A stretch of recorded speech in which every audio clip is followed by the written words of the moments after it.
all without ever leaving the comfort of your couch. Finally, banking can be just that easy too. With the all-new FMB e-store, you can shop for hundreds of financial products to manage your money, all from the comfort of your couch. From clicks to bricks, we've got you covered. Experience the FMB e-store in branch, on your phone, or online at fmb-online.com. That's the power of Bowser. You're always on the winning team with the Power of Bowser, the official car dealer of the WPIAL. Visit powerofbowser.com 24 hours a day, 7 days a week to find your perfect vehicle. Get the absolute best price and the best car buying experience around. See the full lineup at powerofbowser.com. Powerofbowser.com, where the power of Bowser is yours. Number 1 versus number 5. It's a rematch of the WPIAL Championship from 2 years ago in Class 1A. That's where the Union Scotties won their first ever WPIAL Championship and eventually moved on to win the first state championship in program history. You saw Kylie Fruit score for there. She's the leading scorer for the Union Scotties as we look to break this one down. The 5'5" senior, now the number 2 ranked player in scoring in Union girls basketball history, just over 1,300 career points. We're going to see one of the top scorers on the boys' side in Union history later here tonight as well, with Lucas Stanley as the currently the number 4 scorer in history, a chance to pass his dad and head coach Mark Stanley on the all-time scoring list here tonight. On the other side for Aquinas Academy, the players you're going to be looking for more than anything, Tess Dewar leads the way at 12 points per game. Elliot Keverline, part of the Keverline duo, she's at 10 points per contest. Those two, the main scoring threats. Mentioned these two teams played already in the regular season. Union victorious 56-37 at home. That was actually the game that Fruesdorfer hit her 1,000th career point. That was in the section opener. And then on the road down at Aquinas Academy, the Scotties a 58-24 victory in that rematch on the way to their undefeated season. We're going to pay a couple more bills. We'll come back with the starting lineups when we return. Back in a moment on the NFHS Network, listening on lcsportsnet.com. For 20 years, Melee Chiropractic has treated athletes of all ages to help them get safely back to the top of their game. Melee Chiropractic has 3 full-time doctors in their office, and all 3 are former area athletes who have had to battle injuries throughout their careers. They want to help you get safely back on your feet. But more importantly, help stop the injuries before they happen. Prehab before you rehab. Attention all high school student athletes. During your sports season, a $30 visit to the Melee Chiropractic office includes an adjustment and/or all therapy is necessary. From the athletes of tomorrow to the weekend warriors and everything in between. Let Melee Chiropractic keep you in the game. When it comes to shopping for insurance, there are thousands of options out there. MVP Insurance proactively shops and compares your policies to find the best coverage and rate. Josh Mathur and David Verratti want to provide you with the level of personalized service that you know that you are the MVP of their agency. They simplify insurance so you can live stress-free. Visit one of the locations in Zingleopole or in New Springfield, Ohio. Call MVP for the win, proud sponsor of the MVP of the game on the Lawrence County SportsNet. Works in Progress Painting wishes a successful and satisfying season to all the Lawrence County sports teams and athletes. Work hard and bring honor to your team, school, and family in how you play. Joe Wright and his family have been providing painting, window cleaning, and other property services for business and homeowners in the Lawrence County area for over 10 years. Their goal on every project is to provide a meaningful service that honors their customer, God, and their family, and to have fun while doing it. Works in Progress is now booking interior painting projects for both residential and commercial projects. Call Joe today at 724-714-4294 to discuss your next project. Tired of gasoline costs? Why drive? Let the Newcastle Transit Authority take you where you want to go. Serving the city of Newcastle and stops throughout Lawrence County, as well as weekday service to Pittsburgh. Public transportation just makes sense. Why drive when you can relax and ride? For more information or for route schedules, log on to newcastletransit.org. The Newcastle Transit Authority, going your way. And remember, senior citizens ride free. At Madore Bonner Law, we're more than just attorneys. We're your community partners. With a combined experience that spans decades, attorneys Jason Medor, Michael Bonner, and Greg Rossitelli are your trusted advisors for all legal matters. From personal injury to estate planning, business law to family disputes, we are here to guide you through every step of the legal process. Our full-service, community-based approach ensures that you're not just a client, but a valued member of our family. Give us a call or visit us online at MedorBonnerLaw.com for more information. Just a couple moments away here from tip-off as it's time for our starting lineups here tonight. We'll start with the Lady Crusaders under first-year coach Andrew Krasinski. Leading off will be Lucy Keverline, a 5'8 sophomore averaging just over 2 points per game. Her big sister, junior 5'7 Elliot Keverline, also in the starting lineup. 5'7 sophomore Carly Bazilla, a 7 points per game effort for her on the year. 5'2 junior Francesca Height averaging 2 points per contest, and the leading scorer, the 5'5 junior Tess Dewar, averaging a team high 12 points per game. So Lucy and Elliot Keverline, as well as Bazilla, Height, and Dewar for the senior list Aquinas Academy Crusaders. Again, 15-7 on the year. No seniors on this Aquinas Academy roster. Now for the Lady Scots, the two-time defending WPIAL champions. 5'8 junior Miera Gunn, she averages 6 points per game. Joining her are the four seniors. 5'5 senior Hayden Strickler, she averages 4.5 per game. 5'8 senior Addie Nogue, she averages 5 points per game as well. Mia Pruz, a 5'8 senior, 7 points per contest, 7 rebounds as well per game for Pruz. And Kylie Frustorfer, just shy of 20 points per game on the year, 79 three-pointers on the season for Frustorfer. So again, it's Gunn, Strickler, Nogue, Pruz, and Frustorfer, your starting five for the Union Scotties. Before tip-off, I want to give a shout-out to our friends at the Crane Room Grill. Remember the winning word coming up on Thursday at the Crane Room Grill in Newcastle? Pete. This is the path to the Pete, and if you go to the Crane Room Grill, you can get a free starter appetizer, the Crane Chips starter appetizer. Just say the word Pete on Thursday night at the Crane Room. And it's supposed to be a watch party on Friday as well. Could have as many as 3 teams from the Lawrence County area playing on Friday night. Real quick, a couple keys to the game. For Aquinas Academy, it's got to be knocking down shots, but also getting those second and third chances. That's when they're at their best, is getting those second and third chances. And in talking to Coach Nogue of Union, that's exactly what he pointed out too. Got to stop the Crusaders from those second and third chances more than anything, and to keep Dewar out of the paint. Tess Dewar, a great job of getting to the hoop, and it will be Aquinas in the blue going left to right as you watch at NFHS Network, or if you're listening on the audio feed at lcsportsnet.com. Union in their home whites. They're in their 3-2 zone defense. Ball in the right wing with Dewar. Dewar looking to get it underneath, and the pass is going to go up and over, out of bounds. Saved out of bounds, actually, by Elliot Keverline, but stolen away there by Mia Pruz. Mia Pruz was actually a rebound shy of a triple-double the first time these two teams played. 10 points, 10 rebounds, 10 points, 9 rebounds, 10 steals in that game. Ball in the right corner, now up top for Miera Gunn. Kills the dribble, looking to work the motion. 45 seconds into the game, still looking for our first points. A little curl cut for Pruz. She drives the lane, and she is hacked on the way to the hoop. She will get a pair of free throws to start this game.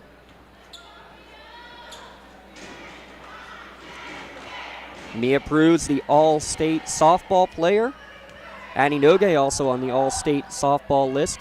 You got those two going D1 for softball. You have Frustorfer going to Pitt Johnstown for basketball. You got some athletes all over the court here for the Scotties.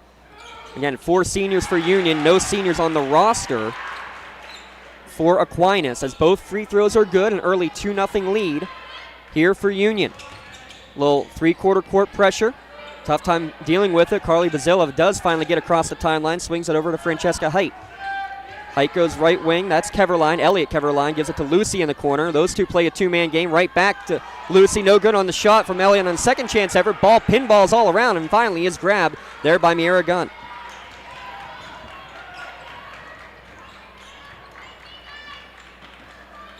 Two 2-0 Scotties on a pair of Pruz free throws here early in this Class 1A semifinal game. Union boys team making their way in. The Shannock boys team just made their way into the arena. They will play the second game. Little four corners. Gunn drives the lane. It's going to be blocked out of bounds. It will stay with the Scotties. 6:27 remaining in the opening quarter.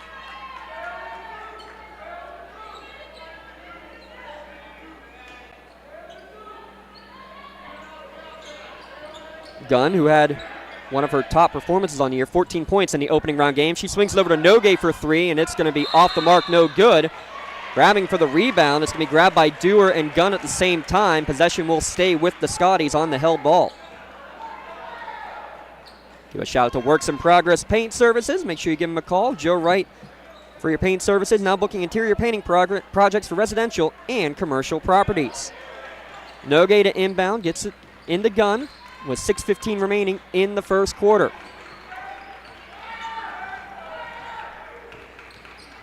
Man-to-man defense from Aquinas. Gunn trying to back her way in. Pass back up. Good hands by Carly Brazilla to steal it away. Up ahead for Elliott Keverline right to the rack and in. Tied at 2 here in the early going. We saw a lot of that in the Aquinas Academy win over Sarah Catholic in their quarterfinal game. A lot of turnovers leading to breakaways. Fake the pass, drive in the lane, no good for Frustorfer, but Pruz the offensive bound, put back, and she's fouled again. She'll get her second trip to the free throw line.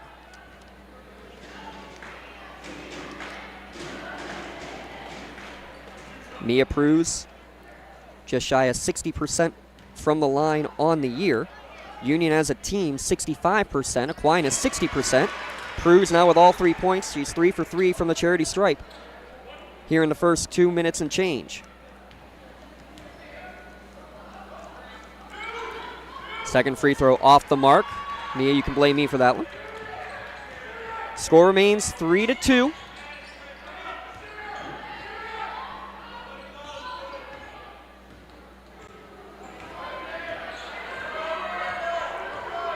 With the ball is Aquinas Academy working around the perimeter, taking their time. Dewar gets the return pass on the right wing. She's got room, fakes the pass, passes it down low to Lucy Keverline, back outside to Bazilla. Good close out there by Strickler to prevent the shot. And now Aquinas will reset with 5:10 on the clock.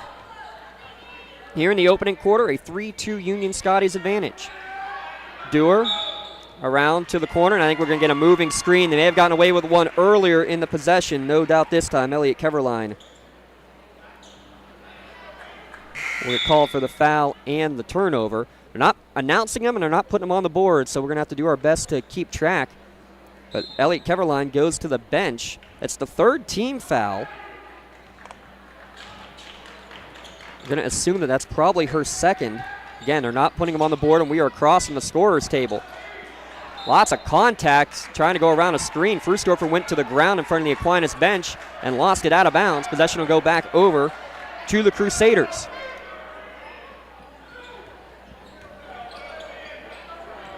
It was Becca Guillen who checked in, by the way, for Aquinas Academy. They try to get it to her down the block. Guarded there by Pruz. Kicks it right back up. Dewar, pump, drive in, knocked away by Pruz. Ball on the ground, and she's going to get another steal. Tie-up, though, will stay with Aquinas Academy.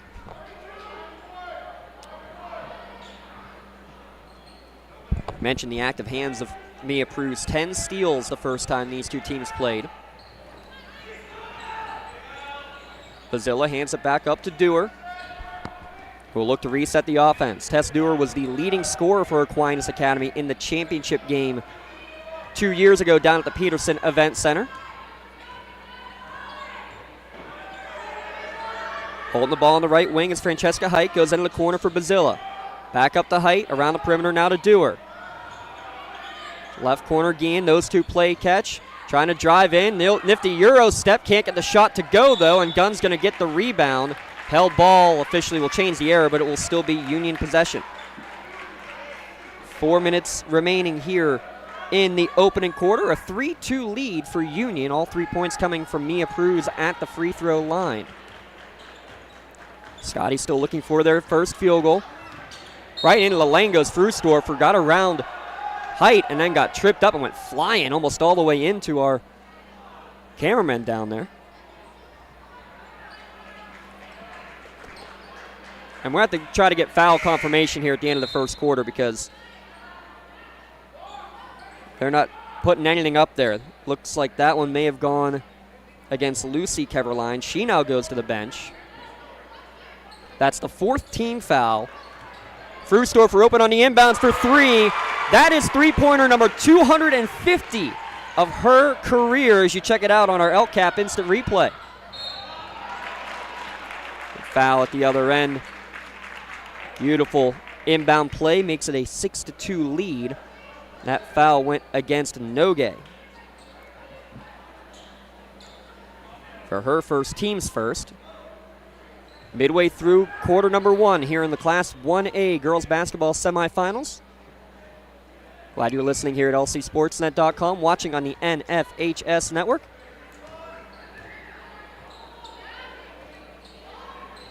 Working around the perimeter against the Union 3-2 zone. Right wing to Dewar. Dewar looks to hand it back off to Bazilla. Bazilla finds an open spot, takes one for 3, back iron, no good. Long rebound, though, corralled by Francesca Height. Ball on the floor. Somehow she's able to swing it over to Dewar from the seat of her pants. No good on that shot, and Pruse will get the rebound. Ball knocked out of bounds at midcourt, and it's last touched by the Scotties, so a turnover back over to Aquinas Academy. Right now, this feels a little bit wild and out of control at times for Union, though they do have a 6-2 lead.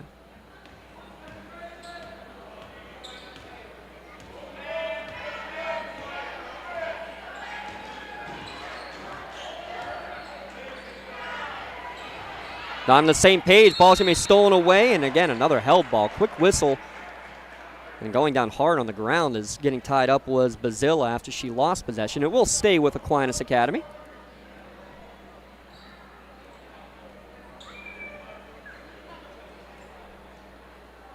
Solid crowd on hand. People continuing to trickle in. Again, a big game coming up next, the Class 2A boys semifinal as well. Union getting the doubleheader here at Elwood City for this semifinal match. Dewar gets it into the corner for Bazilla, trailing 6-2 as Aquinas Academy. Hands it over to Height. Into the corner for Guillen. Guillen will take one for 3. Misses everything, too strong. Gunn will get the rebound. Gunn with 2:25 remaining here in the first quarter. A 6-2 Scotties lead. Gunn, shake and bake move, gets into the lane, puts it high off the window, no good. Pruse fighting for the rebound, knocked away from her. She actually taps it back up to Frusdorfer, who ends up with it. Pass down low to Benedict, who just checked in. Her shot no good. Another chance for Pruse off the mark. Benedict another rebound, and she's going to get hacked.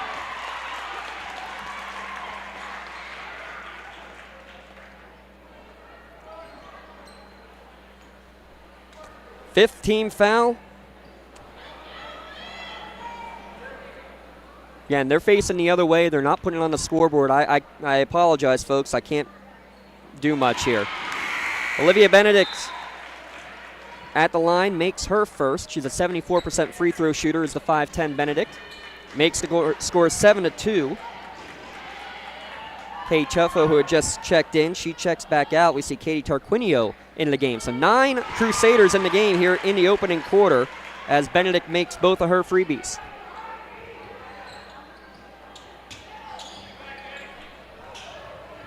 Makes the score 8-2. Long pass deflected, and Benedict will pick it back off. 3 turnovers apiece here in the opening quarter. 8-2, Union, the top seed, is leading.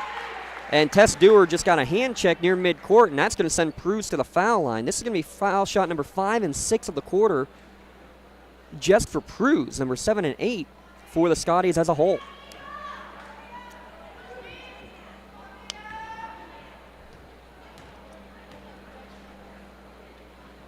First one up and good. While I have a moment, give you a shout out to our friends at the Red Zone. Spirit Sales help raise big money for your organization. Fill out a form, the Red Zone does the rest. Visit them online, theredzonesports.com. See how your group can score big at the Red Zone. Scotties scoring big at the free throw line. 2 for 2 again goes Pruse. 7 of their 10 points coming from the charity stripe here in the opening quarter. 10-2 Union leads. Pass down low, up and in. Tess Dewar finally finding a little bit of room down low.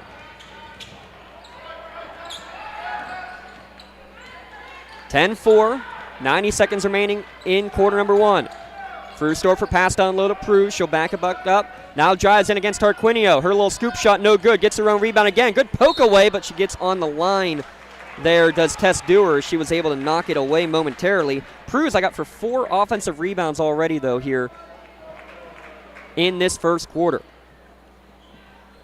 Scotties out rebounding unofficially by 10-3. Inbound pass to Pruz right on the block. No good, but guess what? She's going to make a living at the charity stripe here tonight. As Becca Guillen picked up that one.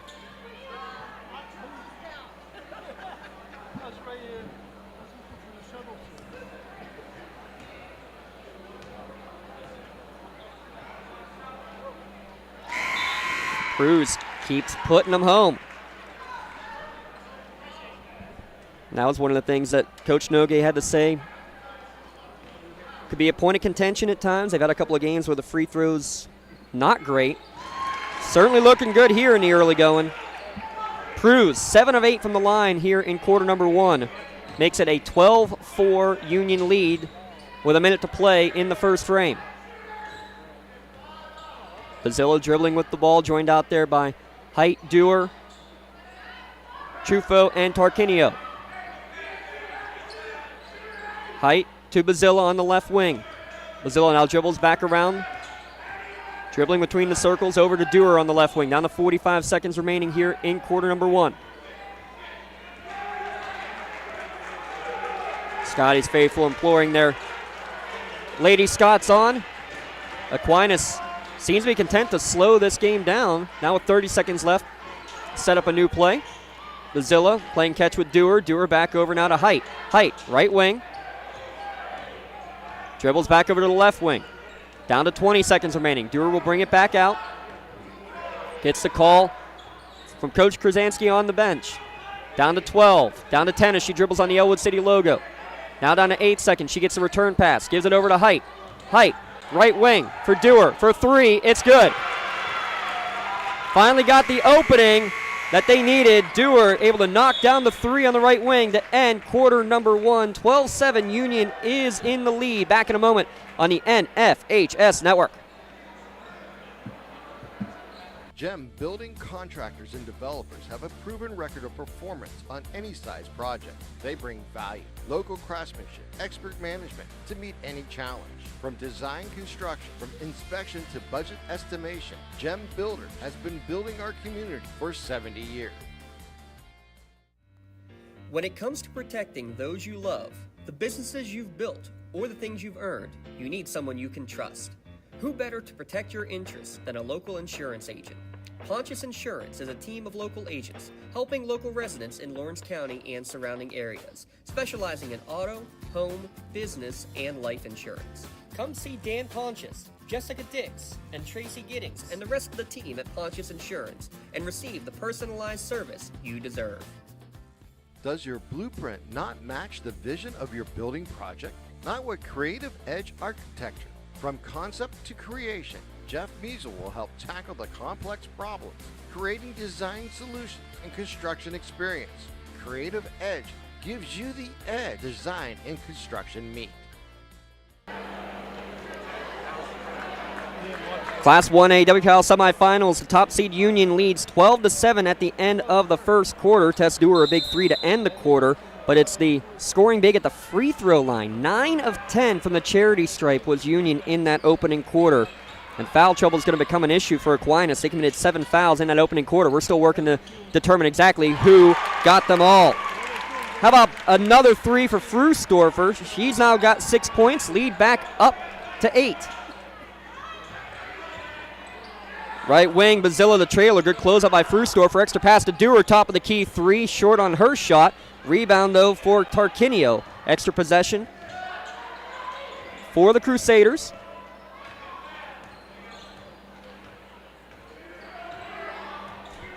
Aquinas now 1 for 4 from downtown. Union 2 for 2, both taken and knocked down by Frustorfer.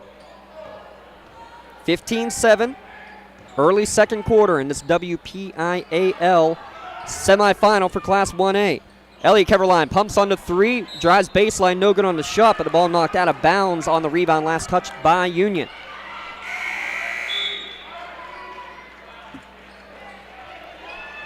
See if we can make this happen.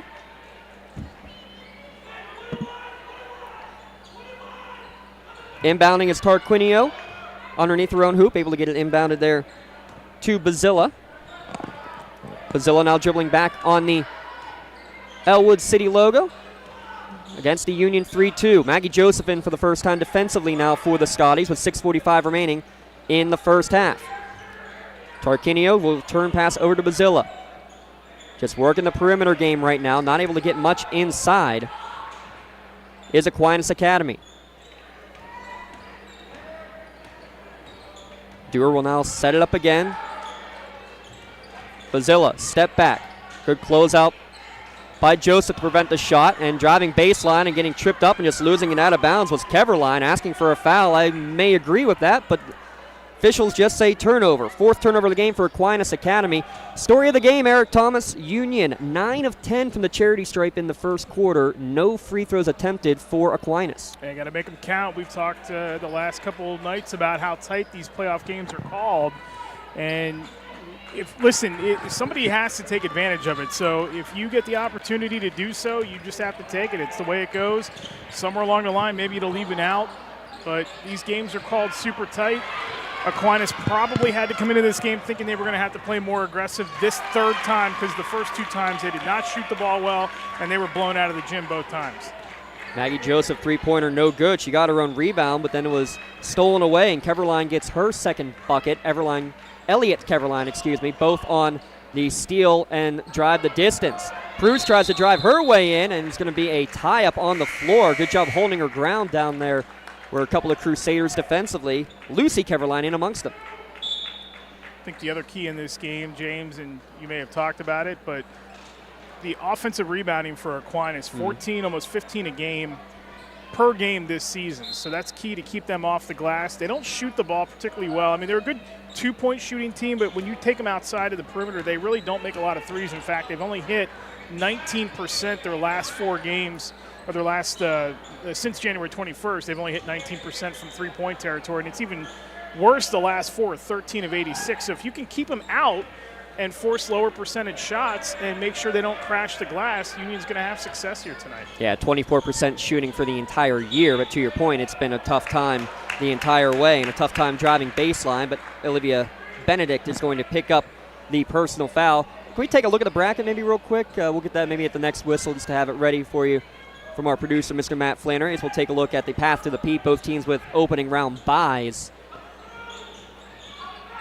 in this Class 1A tournament. 15-9 the score, though, with 5:15 remaining in the first half. Union has not trailed. We are tied at 2-2, and Union controlling a 10-2 run throughout the middle portions of that first quarter, as this one's out of bounds and out of play. And we'll take a look at that bracket.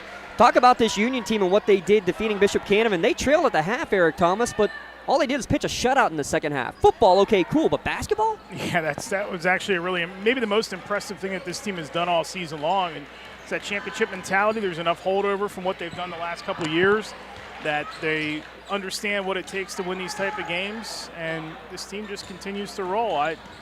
I found it interesting when Kylie Frustorfer was the athlete of the week for the Trib, and she flat out told our friend Don Rebel, she was like, no, this team is in good hands. Like, even when I'm gone, they're in good hands. This is now a machine that just recycles and knows how to win every season, and it carried over even though they lost their best scorer from a year ago. Well, 2 juniors and a sophomore on the court right now, joining with Pruz and Frustorfer, 2 of the 4 seniors on this team. Held ball, inbound pass right to the block for Benedict. Up and in. She's got 4.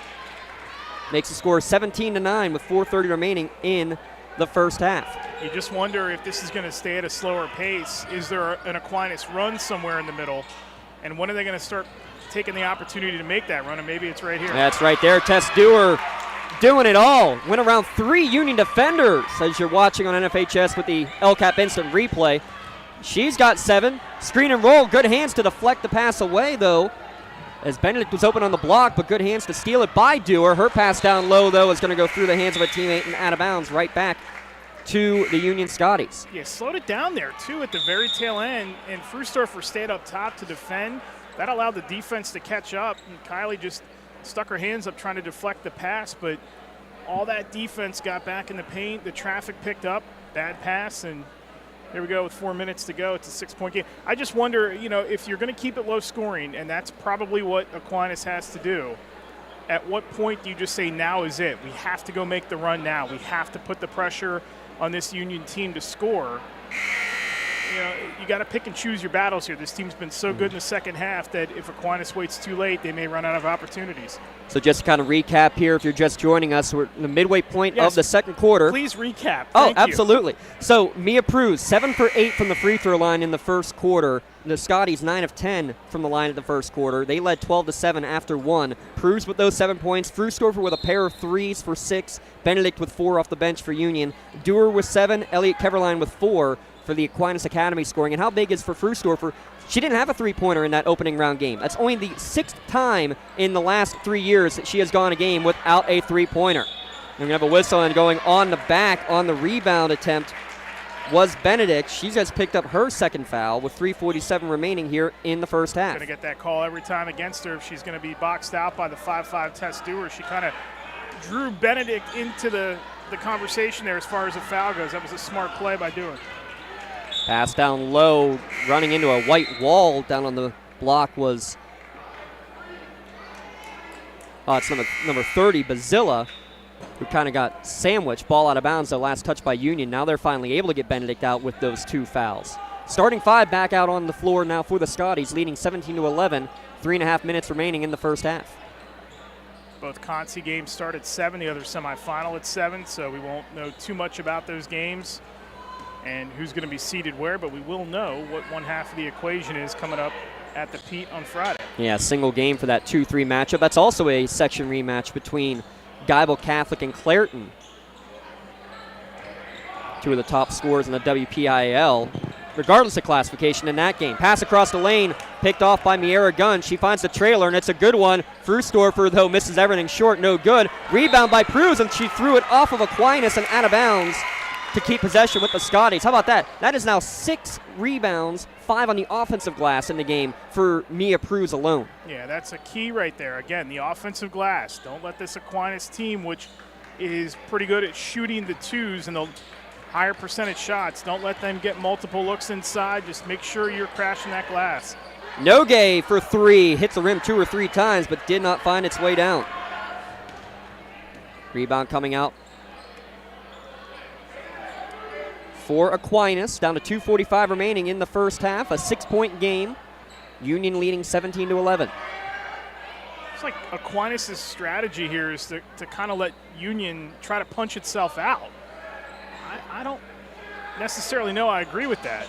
Deep 3 taken there by Dewar. Can't get it to go in. Good job trying to track it down, but Keverline ran out of real estate. Possession over to the Scotties. Yeah, I mean, I think they're being very direct as we're going to get a timeout by Aquinas. It's a full timeout. We'll finish that thought on the other side of this timeout. 17-11 with 2:27 remaining in the first half. Listening at lcsportsnet.com and watching on NFHS Network.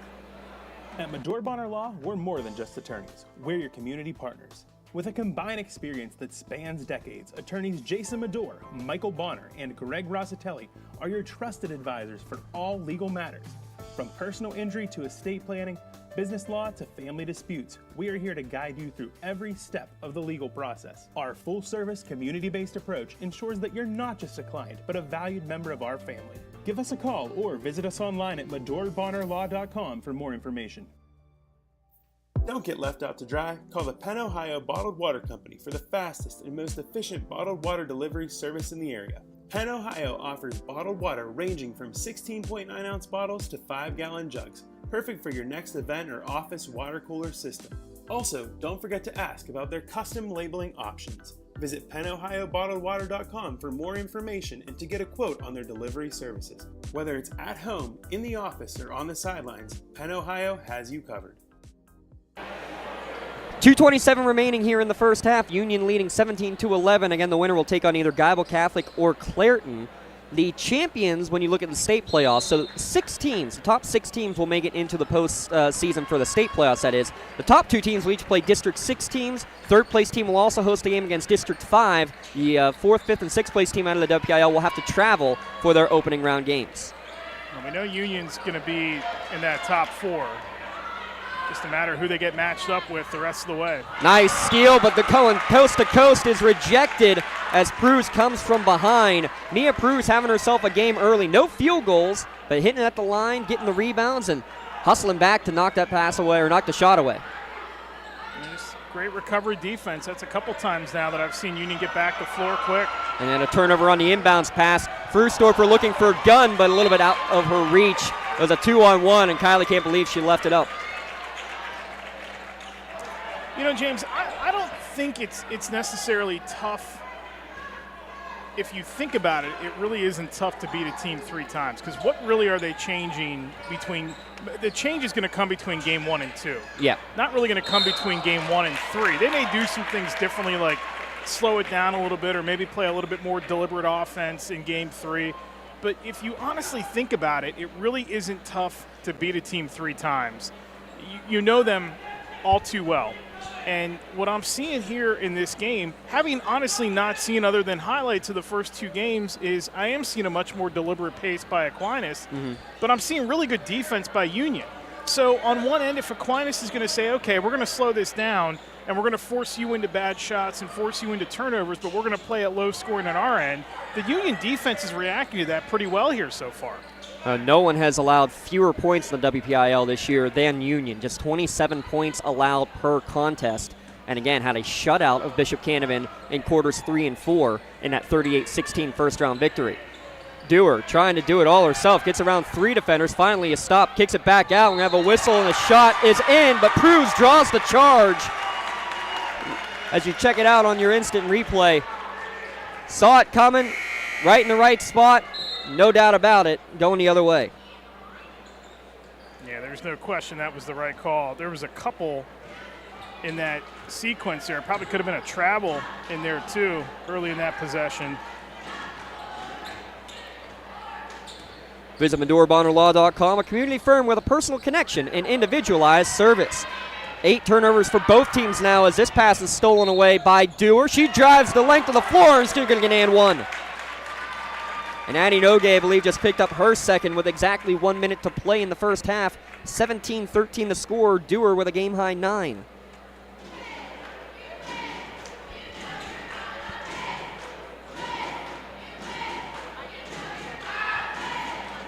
She completes the 3-point play. First player in double figures now.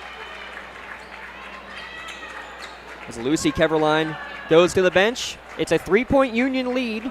They have the ball with just under a minute to play now. Here in quarter number 2.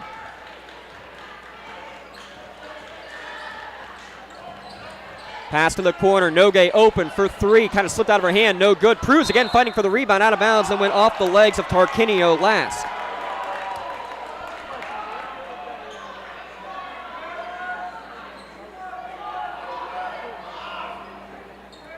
.44 seconds left. Nogue will inbound underneath her offensive hoop.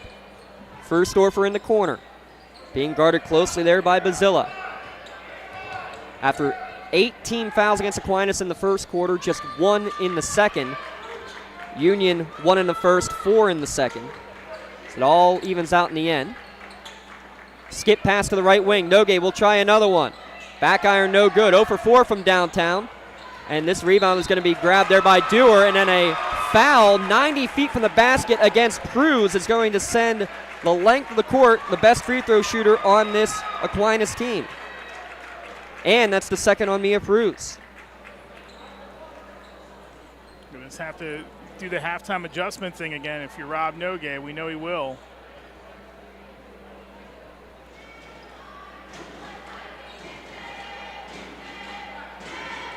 And Coach Nogue asking the official on the far side right now, too. Because Pruz didn't move at all. Ran right into her, Eric. It was an interesting call, really, because it looked like Pruz was just kind of standing there and didn't budge when Dewar ran into her. Yeah, I think he might have a case. You know, credit to these officials, too. We've seen some, shall we say, questionable officiating at times during these tournaments, but these officials are all giving the coaches a leash to make their comment, and I think that's the right thing to do. I mean, you have to overcoach in this situation in tournaments like this, and these officials have been pretty good about letting the coaches speak their mind to an extent. Driving in is Maggie Joseph, but she lost a pivot foot with 10 seconds remaining. Travels with the basketball. Aquinas with a chance to take the lead. They trail 17-16 with 10 seconds remaining in the first half.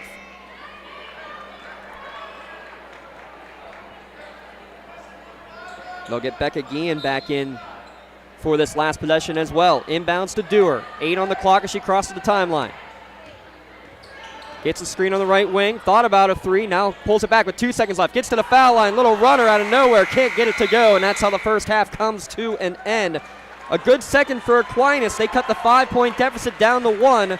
Union 17, Aquinas Academy 16 at the half of the WPIAL 1A girls basketball semifinal. Back in a moment at NFHS Network and listening at l6sportsnet.com. Don't get left out to dry. Call the Penn Ohio Bottled Water Company for the fastest and most efficient bottled water delivery service in the area. Penn Ohio offers bottled water ranging from 16.9-ounce bottles to 5-gallon jugs, perfect for your next event or office water cooler system. Also, don't forget to ask about their custom labeling options. Visit PennOhioBottledWater.com for more information and to get a quote on their delivery services. Whether it's at home, in the office, or on the sidelines, Penn Ohio has you covered. Whether you're hosting a big party, it's family dinner night, or you just need a place to go and watch the big game, the Crane Room Grill is the place to be. Need that something special for your upcoming event? Ask about the CR Brewing Company's custom brewing options to give your big day that personalized touch that your guests will never forget. Visit craneroom.com to see their full menu, or call in your takeout order now at 724-656-1553. The Crane Room Grill and CR Brewing Company, a winning combination. When the high school season heats up, make sure you have the best gear to support your school. Head to the Red Zone on Wilmington Road in the Shannock for all your county sporting apparel needs. From sporting goods to custom apparel to embroidery and more, the Red Zone has it all. Quality gear for all 8 schools in the County of Champions. Stop by and enter the Red Zone or visit them online at theredzonesports.com. Score big at the Red Zone. Your hip, your knee, your shoulder, whatever has been holding you back, UPMC Orthopedic Care is where you'll find experts to help you get back to a better quality of life. UPMC is pioneering minimally invasive surgeries, and we offer personalized treatment plans and same-day surgery to get you home and moving sooner. It's your ankle, your elbow, your hand, and it's your move. Visit upmc.com/ortho to learn how UPMC can help. Thank you for calling AXE. Where can we take you today? To work, to the store, to Grandma's house. AXE can get you there, but it's much more than a ride. It's a joyride. I'm helping people. I'm getting them out of their house. I'm taking them to their doctors, to the grocery store. They say I'm entertaining.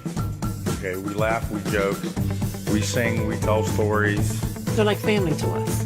Even if it's the same day, to schedule your joyride, call AXE today. Since 1911, the City Rescue Mission has been serving our community by providing food for the hungry, shelter for the homeless, and hope for the lost. We continue to love all that come through our doors, extending mercy and providing grace just as God has done for each of us, serving with a compassionate heart and sharing the good news of the gospel and the hope we all have in Jesus Christ, just like we've done since 1911. We can't do this alone, and we continue to need your help. Hey Scotty fans, it's Mrs. Ryan and Miss Felina here on behalf of the Union Area Education Association. And we want to wish all of our Scotties good luck this season. Go Scotties! Union Township Volunteer Fire Department is proud to support Scotties Athletics. Now booking events in the newly refurbished banquet hall. Call 724-654-7115 and leave a message with your name, number, and date of interest. Go Scotties!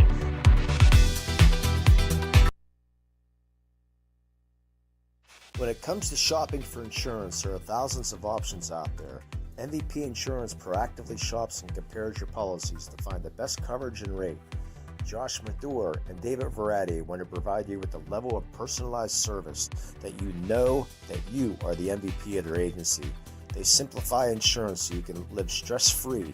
Visit one of the locations in Xenia Leopold or in New Springfield, Ohio. Call MVP for the win, proud sponsor of the MVP of the game on the Lawrence County SportsNet. Fun, memories, friendship. We're here for all of it. Here for the big moments and the small ones too. We're here for unforgettable triumph, momentary misfortune, and the impromptu throwdown. We're out here each day, chasing something great. Call it adventure, call it play, we call it fun. Academy Sports and Outdoors. Have fun out there. Finna make common sense cool again. No tripping, I'm the man, caught slipping. I'll be 20, 30, 50 high. Something to send to Uncle Sam. No, it's hitting fans, only so in fertile land. I'm the man, I'm the man, I'm the man, I'm the man, I'm the man. Check his post, he ain't got it. Send plans, more than likely, she about it. What he posts, more than likely, he ain't about it. Caught a wave. Now we finally making noise, y'all quiet, y'all timid, y'all shy, Illinois, put in work, finally got it sound, we got it, Illinois, y'all ain't even got no poise, y'all know, I'm the boy, I'm the boy, I'm the boy. This presentation of the NFHS Network is brought to you by Academy Sports and Outdoors. Have fun out there.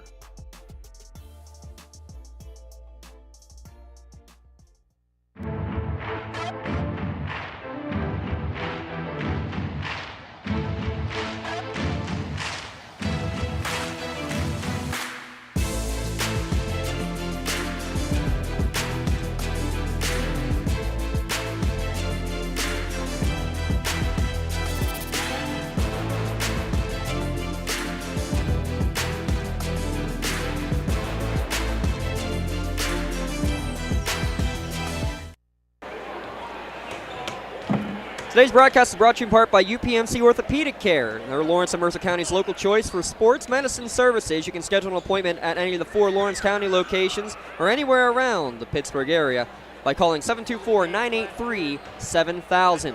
17-16, the top seed Union Scotties leading Aquinas at the half here in the WPIAL 1A semifinals.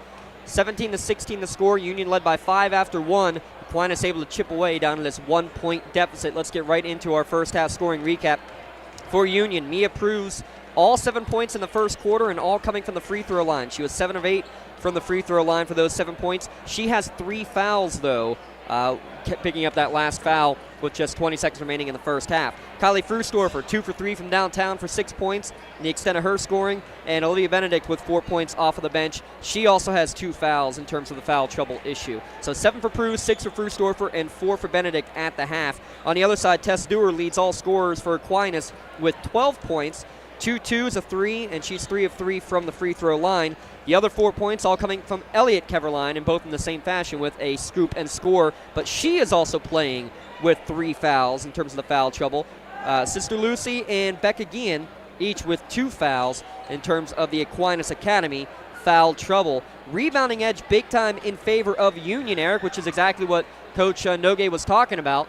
The issue is, though, not enough shots falling overall, and a couple too many second chances for Aquinas, and they've capitalized on the few ones they've got. Yeah, and they're also keeping this lower scoring, too, Yeah. again, by playing a little bit more deliberate style, which I think is smart. When you're not shooting the ball well from downtown and the 2-point game is your MO, slow it down a little bit. Keep it a little confined and, slow down the other team, slow down the pace of the game, control it at your tempo. That's exactly what they're trying to do in this first half. It's going to be paramount for Union to stay sharp on the glass. They're going to have to offensive rebound. I think they need to take some better shots in the second half. The threes are coming up a little too short. They're not getting clean looks at them and things too. I'm trying to go into Liv Benedict. I think she has to be a big factor in the second half, and it really might need to become a 2-person game with Frustorfer and Benedict if you're Union. And I do think you'll see a different Union team in the second half. They've been very sharp at picking things up in the second half, but they've just got to crash the glass, take some better shots, and I think get Benedict involved, and they might have the recipe for another win. Shout out to Creative Edge, from concept to creation, combining extensive construction experience with creative design, making your project a reality. Fully licensed, insured architecture and construction management services.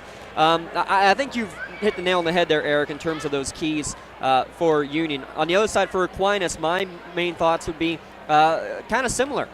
Too many shots outside in the first quarter. They fell behind. Did a better job of working it into the interior in the second quarter, where Union was the complete opposite. They drew so many fouls in the first quarter, then they stopped driving it. So I think both these teams need to keep establishing, finding a way to get into the paint and making the defense guard you.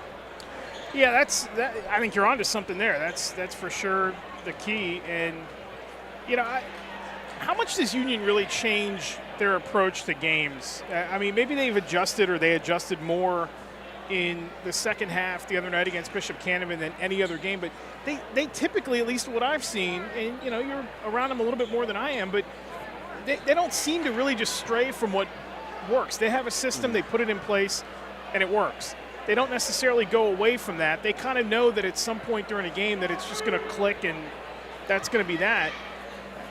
Maybe that's the case again tonight. I'd like to be in that locker room when Rob Noguet has these halftime discussions. I know that. Might not be suitable for air. I was going to say, I'm not sure how the players feel about that, but but I definitely would like to hear him. I know that. Teams have switched sides. Aquinas Academy trailing by 1, now going right to left if you're listening on the audio broadcast at lcsportsnet.com. We thank you for tuning in. Aquinas in their road blues going right to left. Down by 1 on the left wing is Elliot Keverline, again playing with 3 fouls. Mia Pruz in there defensively also playing with 3 personal fouls for Union. Ball goes to the left wing. Francesca Height will kick it back up top for Elliott. Into the corner it goes for Dewar. Dewar drives baseline, gets around one, gets around the other, kicks it back up, and wide open on the right wing there was Brazilla, but it went through her hands and out of bounds. Union basketball, 9 turnovers apiece now for the Lady Scots and the Lady Crusaders. Man-to-man defense again for Aquinas, and we're going to have a whistle and a pushing foul against Aquinas as plowing through a Hayden Strickler screen. There was Francesca Height to pick up her first foul. Going to have to start recognizing who's got what in terms of fouls from the other side for both teams here in the second half, too. That could play a big factor in who is able to pull this out. Pass down low to Strickler. Good defense. She has to kick it back up to Frusdorfer. And keep an eye, Eric, again, they're not putting the fouls on the scoreboard. More on that in a moment. We're going to have a whistle and a 5-second call. Frusdorfer can't believe it because it felt like she had more than enough space, but still closely guarded enough to draw the turnover. About that one. I think she may have distanced herself enough. And that's the thing. It's a very subjective what is enough, and the official was still moving the arm. It's almost like before the NBA put the circle in. There was always that call. They were in the circle, and there was never a circle on the court. Now all of a sudden there is. It was always a judgment call. Don't tell me we're going to get an instant replay coming next, though, to have to look for that. Well, they can. I don't know what the WPIAL states about finals, but they can go to it in the state final if they need to. There's specifications as to what they can use it for. Shot no good. Second chance effort for Keverline, no good. And a ball knocked out of bounds on the rebound will stay with Aquinas Academy. So here's your second and third chance opportunities again, Eric. Yeah, and you're seeing Aquinas be a little bit more aggressive at getting those second and third opportunities. Union's going to have to cut down on that. Guillen left alone. Her three-pointer off the mark, no good. And we're going to have a whistle. And again, I think we're going to get a foul. It's on blue. It's on the box out as Gun was going in the air. Francesca Height basically undercut her, right? And that's exactly what happened on the previous one down the floor when Dewar basically drew Benedict into the over the back late in the first half. She was leaning into her, backing her up. And Benedict, trying to get leverage, had to do what she could to reach over top of her. They called over the back. It wasn't a textbook over the back call. Frusdorfer guarded there by Height. Gets to the corner. Nogue for 3. Blocked away. Saved out of bounds. Pinballed around and finally ends up in the hands of Elliot Keverline. Union's got to start going to the bucket more. Yeah, too much settling for the outside shot for Union. I agree. Here's a shot that's short. No good. Pruz fighting for the rebound. It will be a held ball and will stay with the Scotties going the other way. 8 rebounds now for Mia Pruz in the game. Mentioned at the first game these two teams played, Eric. Pruz was a rebound away from a triple-double. 10 points, 10 steals, 9 rebounds. You got to see one on Saturday night here on the NFHS network of a triple-double. Yeah, that was impressive. That's, I'll tell you, Union's going to have to draw something up here. They've got to get inside more. Now, great rotational defense though by Aquinas. They force another steal in his pressure man-to-man defense. They forced 12 turnovers now, Eric. And you got to move. When Frustorfer senses that double's coming, that ball's got to be out. They have to position somebody at the elbow or even deeper, but get that ball out as soon as you sense that pressure's coming. They're going to move to double her. I mean, you have to. She's the best player on the floor. You have to do that every single time she touches the rock. It's the way it works. But if you're Frustorfer, ball's got to be out. Somebody's got to be set up, and you got to look for a higher percentage shot. 3 minutes into this third quarter, still looking for our first points of the quarter. Dewar goes around one, goes around two, flies to the floor. She puts the shot up, and she will get 2 free throws. It's going to go against Addie Nogue for her second. You notice how aggressive Aquinas has been inside early in this third quarter. I shouldn't even say early, we're about halfway through, but yeah, they're more aggressive trying to angle towards that bucket, and Union's going to have to take a piece out of that playbook and use that themselves. First free throw is good for Dewar with 4:55 remaining in the third quarter. Second one on the way, nothing but net. She's 5 of 5 from the line. Dewar's got 14. Aquinas has their first lead of the game with 4:55 remaining in the third. Yeah, she's only a 58% free throw shooter, so to bang both of them like that and give her team the lead, now we got to see how Union responds. They're going to be aggressive and go to the rack. Right now, Francesca Height is just all in the hip pocket of Frustorfer. She can't get any room out there. Yeah, you got to trust some other players here. The Air Gun did a lot of this in the first quarter, trying to back her way in. Good defense that time from Elliott Keverline. Gunn, step back for 3, off the mark, no good, out of bounds, and it's going to be, was it deflected on the shot? No, it was not. How many times have they been settling for threes here? Yeah. And how many have been very short on the shot? They're not getting set. They're not stepping into the shot. In some cases, they might be just enough contest on the shot to deflect it or like keep it off range. And again, it's a one-and-done shot selection, and it's a low percentage one.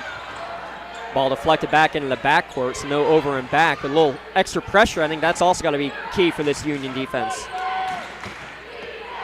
Midway point now of the third quarter. Aquinas leading 18-17. They're daring Aquinas to shoot from the outside. It's the right defensive mindset because, again, they're not a good three-point shooting team. So keep them as far away from that bucket as you can. 1 for 5 from beyond the arc on the night is Aquinas, and as you mentioned, shooting less than 20% over the last month.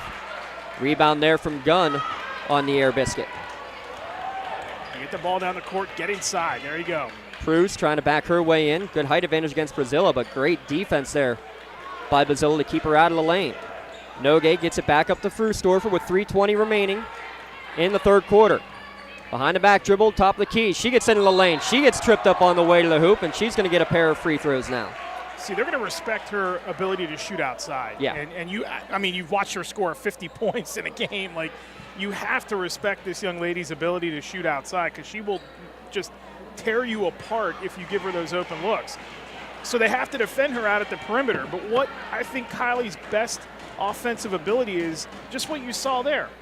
Avoid the contact, avoid the defender, dribble behind the back, dribble between the legs, cross somebody over, create the opportunity for yourself and go to the bucket, and that's what this team needs to do a little bit more of here in the second half. Union only has 3 made field goals in this game, Eric. 2 threes and a 2. That is unbelievable. And without looking at any kind of shots as far as what they've taken and missed, I bet you they've probably taken more threes than they have 2s in this game. Yeah, unofficially, yes, for sure. Both free throws good. Union back up top 19-18. Skip pass for Aquinas, top of the key. Extra pass to the corner for Height. 3 ball on the way, nothing but net. Only her 11th three-pointer of the year. Aquinas back up top by 2. Only averages 2 points a game, too, so leaving the shooter wide open. You can't pass that opportunity up regardless of what your percentage is the last 4 games. Into the corner, Nogue for 3. Hers is too strong. Still can't get one to go, but the rebound out of bounds, last touch by Becca Guillen of Aquinas. Yeah, but if you watch that again, you'll see Dewar get over there enough. I mean, they're just reacting enough to get the hand up to throw the shooter off in terms of their arc, in terms of how strong they're shooting. Now you sense it's a little bit in Union's head. We've missed a lot of these threes and they've been short. Now we got to overshoot a little bit. This is what they need to do right here. Yeah, good job finding the mismatch. Benedict drives in, can't get the shot to go. Offensive rebound for Pruz. Her putback is good, and she kind of laughs and raises the palms as she put the putback to go, but a foul called against Gillen first. And if so, against Gillen, that's her third.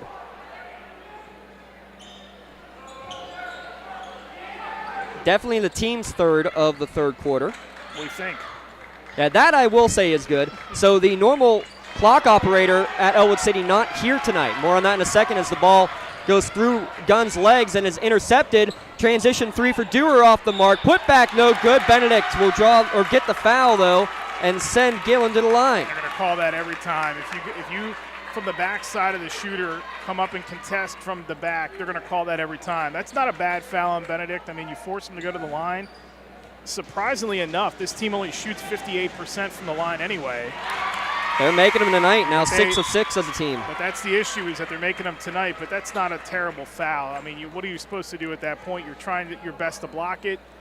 You take your chance, you bet on yourself to make clean contact, and Benedict just a little too aggressive. Both freebies are good. The largest lead of the night at 23-19. White Sox on the court. With 2:10 remaining in the third quarter.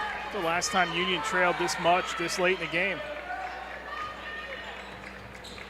You got to dig deep in the archives. Gunn left alone, and she drains a three. Her first points of the night. Union needed that. Stepped into it. Good arc on the shot. They got to hustle back, though. Shot off the mark as Ian was open on the block, but couldn't get it to go. That's like a +4 on that trip for Gunn because she hit the three and then got the rebound on the other end and hustled back and was putting herself in position. Still a 1-point lead for Aquinas. Gunn drives in, goes around one, goes around two, and is fouled. See, the success of this team at drawing the contact is what's going to really carry them here now. And that's on Gian. That's her fourth. They have to keep doing this. They have to keep attacking the basket. Doesn't matter who it is. Doesn't matter if you feed it inside to Benedict or Strickler or whoever, but they just got to keep attacking it. Gunn makes the first. We're tied at 23. Becca Gian with 4 fouls checks out. Kay Chufa will check back in. By the way, it is Bobby Meeks, the scoreboard operator from Union, that is running the scoreboard here at Elwood City. With Elwood City having a consolation game, probably figure they just don't have the personnel available to be able to have their normal staff here. That's unfortunate. It's the trick that everybody runs into this time of year. It's you want the best gyms and the best opportunity, and it made sense to have both Union. You have 75% of the teams playing here tonight from the same county, so you have to put it somewhere in the county. And for Aquinas, you just have to travel here. But, yeah, you're right, Elwood City and the Concy itself, and people want to go support the Wolverines and Lady Wolverines, and it's just the price you pay when you get to this time of year. By the way, that stretch there for Gunn, the best stretch of basketball I've seen from Union tonight. I mean, the three-pointer, the rebound on the other end, draws the contact, hits the free throws, gives her team the lead. That's like a +10 in 45 seconds. Well, here we go. Now already wasted 20 seconds off the clock. Down under a minute to go. Aquinas down by 1, content to hold for a last shot. Now Union going to come out and play a little more aggressive in their zone.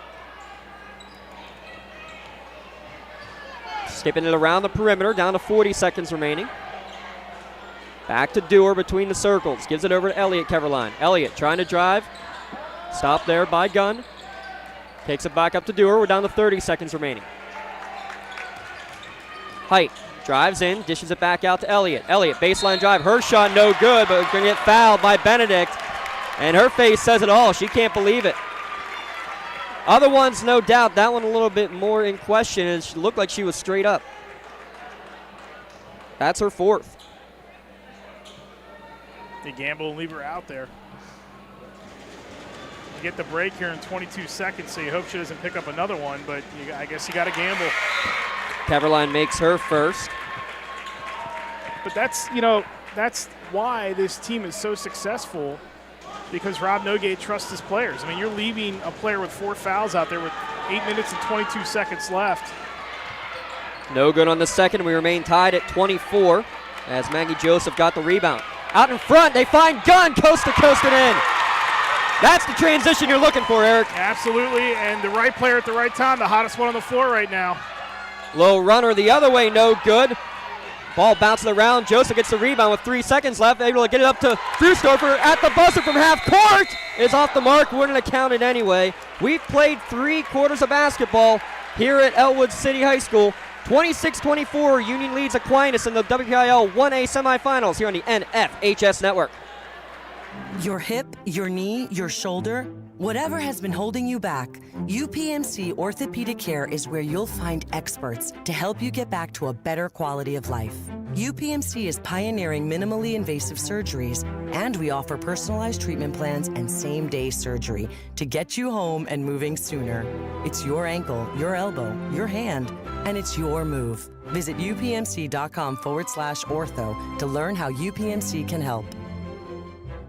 Tired of gasoline costs? Why drive? Let the Newcastle Transit Authority take you where you want to go. Serving the city of Newcastle and stops throughout Lawrence County, as well as weekday service to Pittsburgh. Public transportation just makes sense. Why drive when you can relax and ride? For more information or for route schedules, log on to newcastletransit.org. The Newcastle Transit Authority, going your way.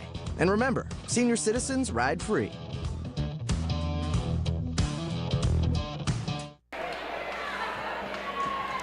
Seasonal allergies, changes in the weather, they can all affect how you feel on a daily basis. Headaches, joint pain, sinus pressure, even congestion can all be alleviated by chiropractic work. Visit Maley Chiropractic to schedule your appointment today. Let Maley Chiropractic keep you in the game. Miera Gunn, 7 points in that third quarter, certainly keeping the Lady Scots in this one with a 2-point lead as we start the fourth quarter. Yeah, and just doing a lot of things away from scoring the ball, too, that have helped this team out. Hottest player on the floor right now. Let's see if she keeps it going here in the fourth. She had 14 in the quarterfinal victory in that home game. It's the money quarter here, James. This is where the teams that have been here before usually show their mettle and they are able to rally and get another W. Can Union do it one more time? Yeah, it won't be a shutout in the second half, but can they pull another shutout in the fourth quarter? They have done that to Aquinas Academy once already this year. They did it in the state championship game 2 years ago. Nice move by Dewar. Gets around one, gets around a second, in amongst the trees. Shot no good.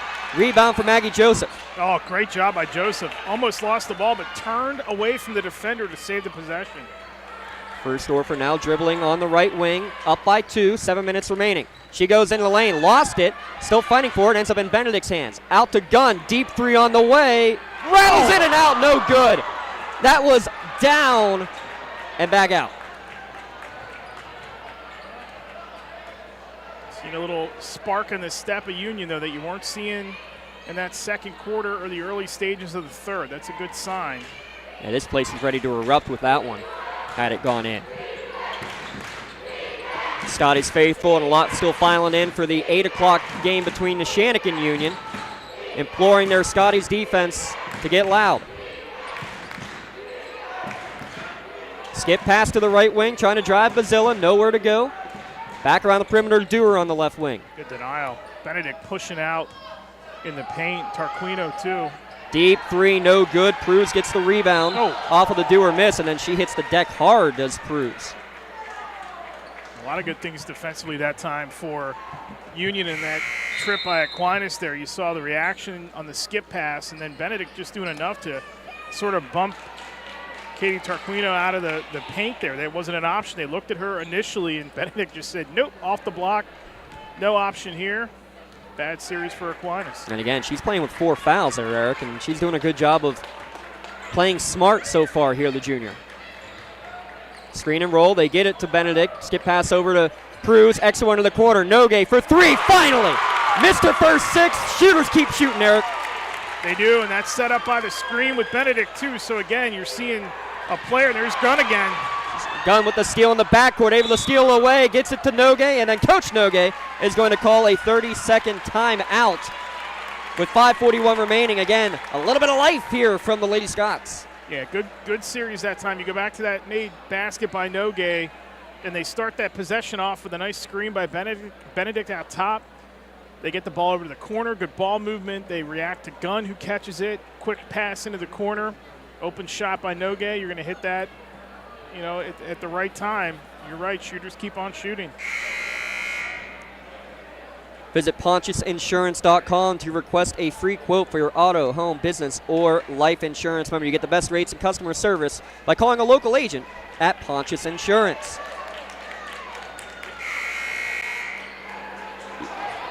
Talk about going your way, the Newcastle Transit Authority. Why drive when you can relax and ride with daily routes to Pittsburgh as well as routes all over Lawrence County? Visit newcastletransit.org for more information. It was about a 25-minute ride for Union, about 40 to 45 minutes, according to good old Google Maps, for Aquinas Academy, so not too bad for a neutral site. As Gunn gets around a screen, takes a three, a little bit short, no good. She was at half court. She thought she drained that.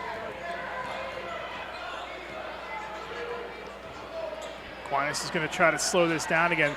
There's going to be a decision made here in the next minute or two, I think, by Aquinas, because this has to stay within about 5 to 6 for them to play a deliberate style of offense this late in the game. You're seeing Union get out and transition more. You're seeing them play better as far as going to the bucket, drawing fouls, making free throws, hitting big shots. If they're going to do this deliberate pace. They find an opening in the middle, though. Elliott Keverline off the window and one. That's going to extend the time frame for it a little bit. They have to make sure, if they're going to play like this inside of 5 minutes, that this lead is nowhere outside of a two-possession game. And that was on Mia Pruz for her fourth. Free throw is good. Lead cut down to 2, 29-27 with 5 minutes to play. You have to wonder if the coaches know how many fouls everybody has with it not being on the board. So you have to recognize that on either side. Attack the players that have the most foul trouble. Skip pass again. Gunn open for three in the corner. In and out. Tess Dewar with the rebound. Going the other way. Gunn poked it away. It gets right back to Dewar's hands. And then quickly, Coach Krasinski is going to call a timeout with 4:31 remaining. Let's take a quick one here as well. Back in a moment on the NFHS Network and listening at lcsportsnet.com. I love what I do because coming in every day is different. How can you not enjoy these kids coming up and hugging you and giving you these great smiles all throughout the day? You guys ready? Seeing the progress that our kids make every single day is one of the reasons I love coming to school. What should we do? We have fun. LCAP Early Learning Centers is hiring. Help empower young minds in Lawrence County and become a superhero today. Apply at lcap.org. When it comes to shopping for insurance, there are thousands of options out there. MVP Insurance proactively shops and compares your policies to find the best coverage and rate. Josh Mathur and David Verratti want to provide you with a level of personalized service that you know that you are the MVP of their agency. They simplify insurance so you can live stress-free. Visit one of their locations in Xenia Leopold or in New Springfield, Ohio. Call MVP for the win. Proud sponsor of the MVP of the game on the Lawrence County SportsNet. 29-27 to score, 4:31 remaining here in quarter number 4. Top seed Union trying to get back to the Pete for the third straight year. Aquinas Academy missed it last year, trying to get back this year. These two teams met in the championship at the Peterson Event Center 2 seasons ago. And it's been another instant classic, third time that they've faced each other this season. Guillen kills the dribble, swings it back up to Bazilla between the circles with 4:10 remaining. Aquinas in the corner for Dewar, tries to drive baseline, goes around one, goes around two, and puts it in. She knew the foul situation, knew that Pruz couldn't do much, knew that Benedict couldn't do much, and she got the opening. We're tied at 29 with 4 minutes to play. Frustorfer lost the ball and traveled with the ball before she made the pass. Try to drive in. Aquinas in good defensive positioning down on the block. Union won by 19 and by 34 in the 2 regular season games, but we are locked up at 29 midway through the 4th quarter. Elliott Keverline gets it to Dewar, does a full spinorama, is left alone and drills the shot. She's got 18. Beautiful job to spin away from the defense, know where she was on the floor, knew it was a good percentage shot, take it, and You got to try to keep Union away from the basket. You know they got to try to attack it here. We have a jump ball called. I'm not sure how that's a jump ball. The ball was never tied up. Yeah, how do you have a jump ball when it's a player cutting through the defense, gets contacted, and the ball's not even stopped in the player's hands? There was no effort to tie that up. Good find on the inbounds pass to Pruz. Her first field goal of the game ties it back up at 31. Ends a 6-0 Aquinas Academy run. And then we're going to get a double team. Gunn stole it away, and then Dewar stole it right back. Frustorfer got hit in the head. She's got it. Couldn't tell if it was a foot to the head or what, and then somehow Aquinas Academy gets a timeout out of it. I saw Frustorfer get looked like a foot to the head, and then I lost sight of the ball. Apparently Aquinas Academy had it to call their timeout. They have 2 remaining, Union with 3 remaining, tied at 31. Tess Dewar certainly has been the MVP of this game so far. MVP Insurance, get in the game at MVP Insurance. Home, auto, term life and liability insurance, and more. Visit MVPINS.com for more info and to request a free quote. So, Eric, if you're Coach Nogue, what is it you're trying to tell your troops right now to calm them down and say play your game for this last 3 minutes and 2 seconds? Starts with defense. Do it on this end of the floor. Keep them away from the basket. Make sure you box out. Don't be too aggressive and pick up a 5th foul if you're somebody like Benedict, but it has to start on the defensive end here. This is where they're going to win the game. Benedict and Pruz each with 2 fouls. On the other side, Beck again with 2, and Pruz had to let Dewar go right to the hoop. Now they recognize the matchup, and that's what Aquinas is going to have to do when they have the ball. You have to note who's got the fouls. You have to attack those players. Going the other way in amongst all the trees, and we're going to have a whistle and a foul on the rebound, and that's going to be Pruz's 5th, and another one called 90 feet away from the hoop. Great move from Frustorfer, couldn't get it to go. Mia Pruz fouls out of the game with 9 points. It's tough, but Maggie Joseph has played well in stretches here in this second half, so they're going to call on her to step up and make a play. But, hey, it's the way the whistle works here, and if you're Aquinas here, I'm going right at Benedict. I'm trying to draw her into that 5th foul. I was going to say let's play a little 4 corners even. And right now Maggie Joseph just basically staying in the face of Dewar and trying to make somebody else beat him. And right to the hoop goes Elliot Keverline. No good on the shot. 2 Union players ran into each other, though. Keverline gets the rebound, and they'll bring it right back out. A break for Aquinas.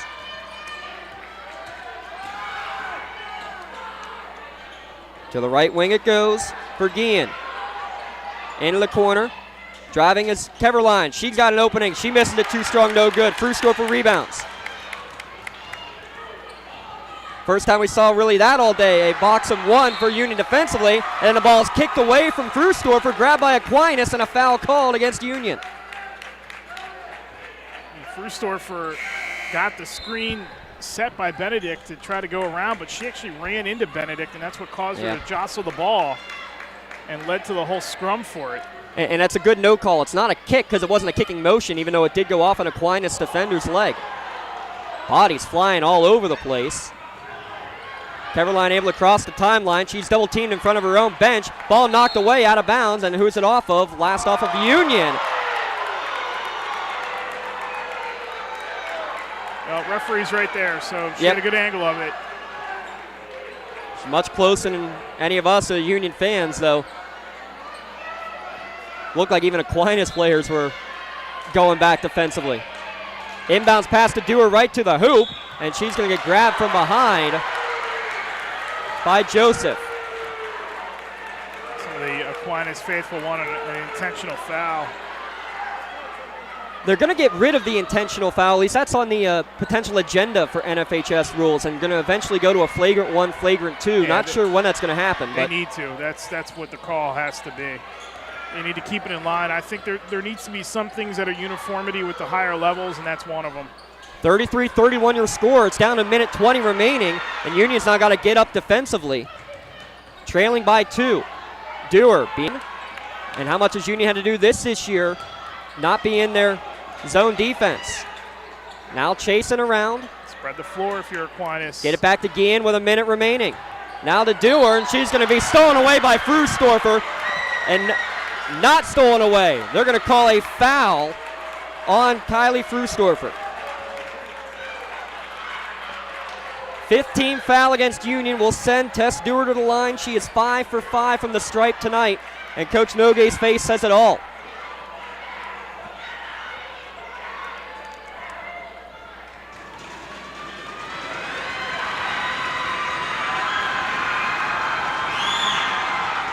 First one's good. Dewar, nothing but net. How about this team hitting 58% of their free throws on the season, and tonight, just absolute ice in the veins. 8 of 10 from the line. Make it 9 of 11. It's a 2-possession game with a minute left to go. Yeah, Union doesn't have to go for a 3. They can go right to the bucket. Frustorfer from deep, no good. Joseph, offensive rebound, put back in, one! Yeah, that's exactly what you're looking for right there. I don't blame Frustorfer for taking the shot at all, but you don't need the 3 in that regard. It's a great job by Joseph to camp out underneath the bucket. That's what you were looking for right there, is to get to the basket and get the foul called on Aquinas to get the 3-point play. Now you have a big-time chance to extend this game. And now if you foul and that you make this free throw, you foul, they're only up by 3 at that point. You keep it a 1-possession game. And that was also Becca Guillen's 5th foul, so she fouls out and is disqualified with 53 seconds to go. Free throw is good. Benedict out, Strickler in. 35-34, Aquinas leads Union with 53 seconds to go. Dewar gets the inbounds pass, coming in the near sideline, running out of real estate, and we're going to have a whistle, and we're going to have a foul called against Nogue at midcourt. Addie Nogue saying she's armbarred me the whole way, but she had 2 hands on Dewar, and she's going to get 2 more chances at the charity stripe. There's one person who probably didn't want to foul. It's the one who's 7 for 7 from the line tonight.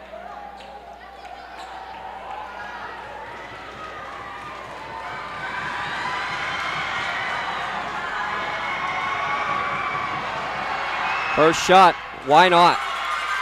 Tess Dewar was the leading scorer as a freshman for Aquinas in the WPIAL championship game lost to Union 2 years ago. She's got 23 tonight.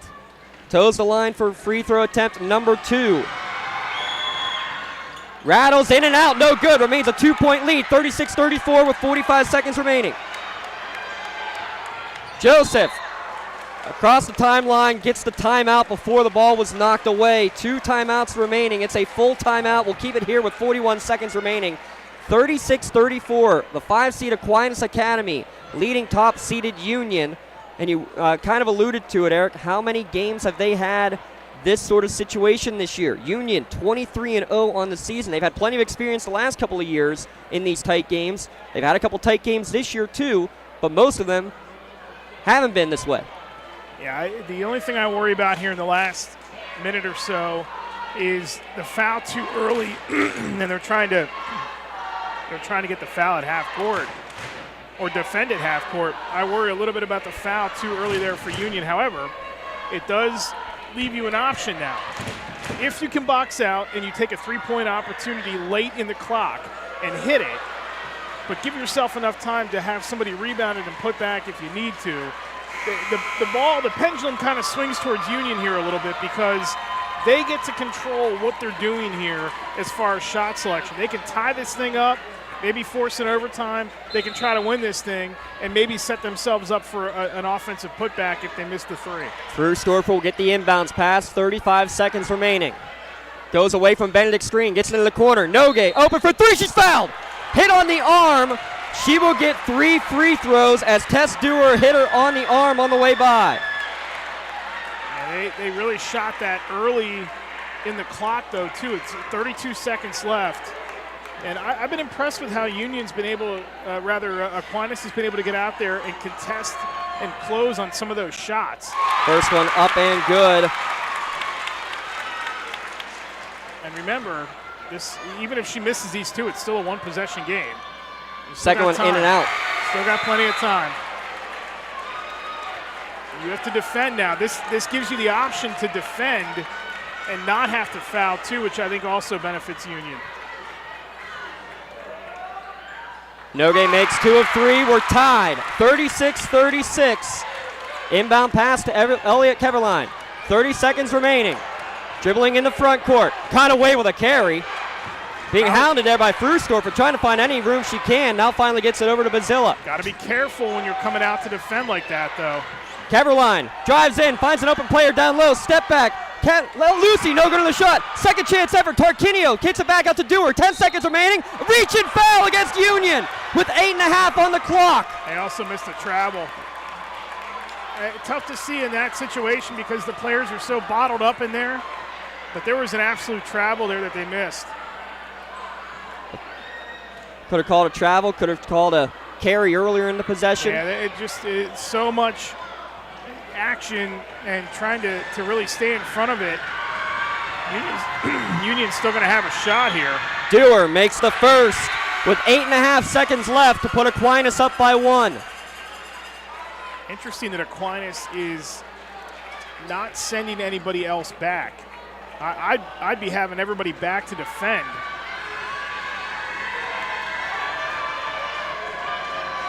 Second one on the way, rattles home.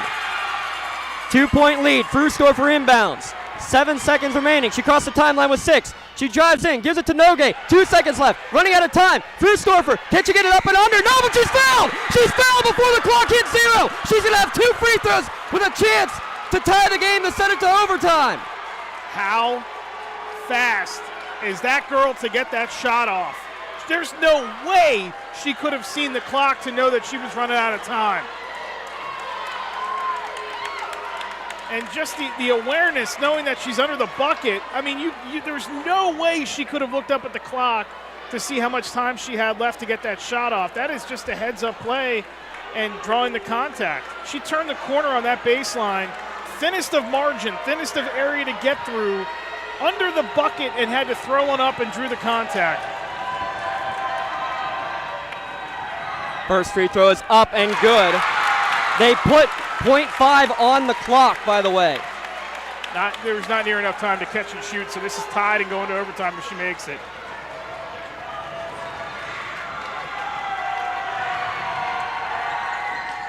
Nothing but net.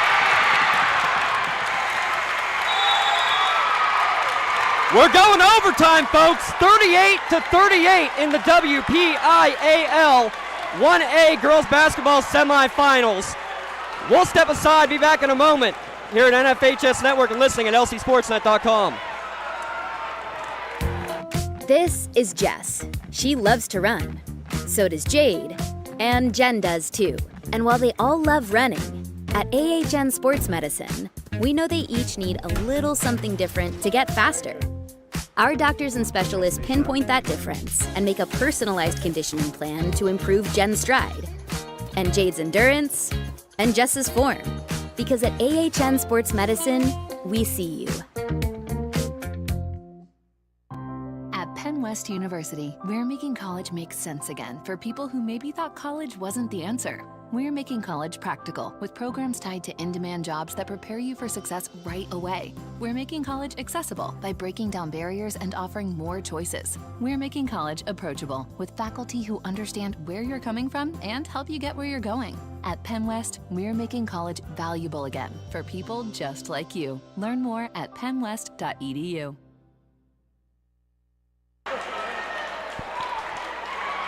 Four minutes on the clock, extra basketball here at Elwood City as Union and Aquinas Academy. The third time they've played this year. First time we've had one that's tight in the end. Going to overtime, tied at 38 apiece, Eric. Yeah, and I'd love to pick Kylie Frustorfer's brain after that shot. I mean, James, there's no way she could have seen the clock. That is just all instinct to get that shot up at the end there. No, I mean, she knew that there was time running out. That was such a late developing play, and then you just get the ball in her hands and know that she's going to have to just go make the play, turn the corner right on the baseline, and drew the contact. That is why she is one of the best players in the entire state of Pennsylvania. They put her in double figures as well.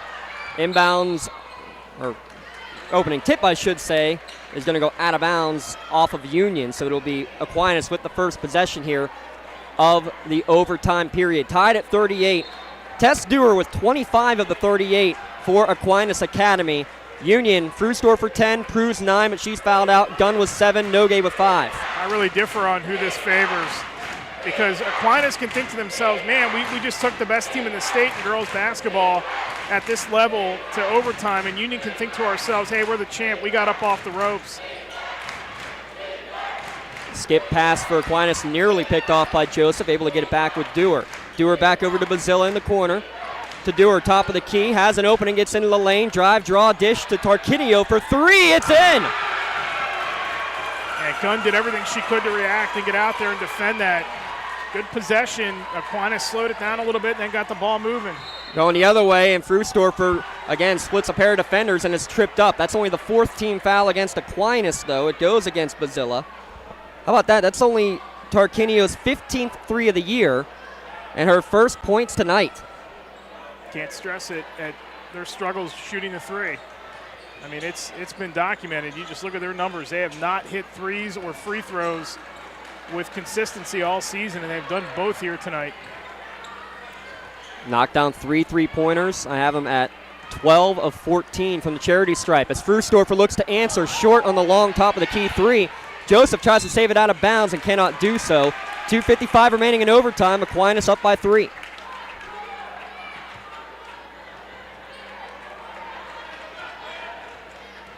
Will it be Union for the 3rd straight year? Will it be Aquinas, the team of underclassmen, getting back for the 2nd time in 3 seasons and knocking off an undefeated state-ranked team? Dewar hands it back off to Elliott Keverline. Little 2-man game, back to Dewar. Back to Elliott on the left wing with 2:30 now remaining. Trying to drive there is Lucy Keverline, loses it down low. Ball is going to be ripped away and out of bounds. Last touch by Aquinas. Good defense with 4 fouls. Liv Benedict knocking that one away. Benedict taking the risk there, the tie-up. Heads up play, though. 2:15 remaining. Another 3 from Frustorfer. That one was in rhythm. That one's good. Her 3rd of the night. That wasn't going anywhere but in when she shot it, too. That looked like a very confident shot. There was no doubt Kylie was taking that. Tied at 41. Man-to-man defense here from Union. Down to 2 minutes remaining in the overtime period. Little scoop shot on the drive for Keverline. Got it to go. Well, Benedict can't move over to defend it because she's got 4 fouls. They recognize that and attacked her. Joseph double dribbled. Wasn't sure whether to grab it or dribble it, and then she did both.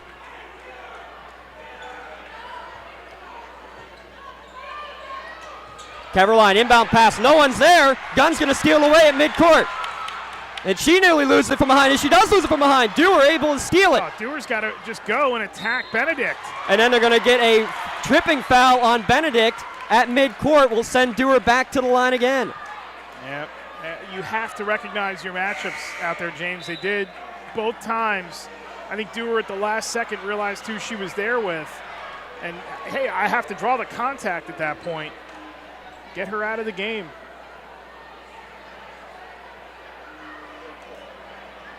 I love this. Look at the Union student section. Part of the Covelli Crazies right now are the entire boys basketball team. They got to gain the play here in about a half an hour. They're worried about cheering on the Lady Scots first. They're their team down by 2, make it 3 as Dewar makes the first. Still plenty of time here for Union. You don't have to go for a 3 on the other end. 2-possession game. You can hit it 2. You can defend. You can go to the basket, try to draw the foul. Maybe a 3-point opportunity, but I don't know that I'd settle for a 3 unless it gets super late in the possession. Both free throws are good. It is a 2-possession game. 45-41. Aquinas with the lead. Frustorfer left alone. She got hit on the arm in the shot. Can't get it to go. Strictly the offensive rebound, though. And she's fouled, and she'll go to the line with a chance to get her first points of the night.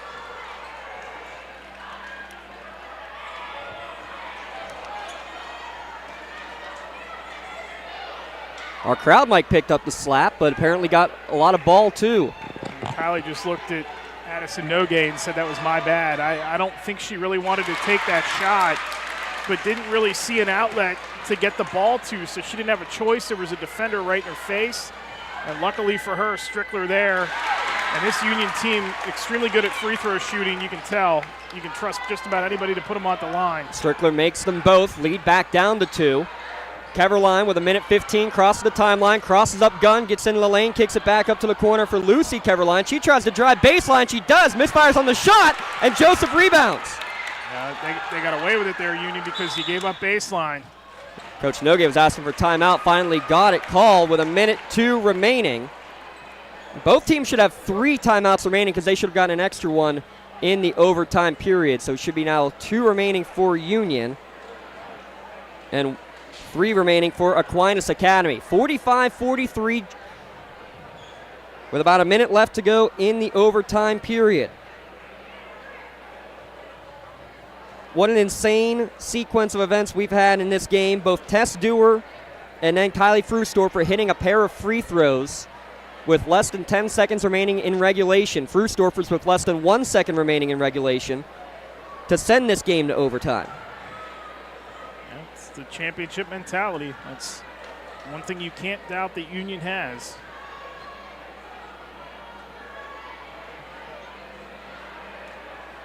Going to see if the Union boys have the same mentality. They are hungry for a title, as is Neshannock, and one of them is going to survive and get to the Peterson Event Center to play for one.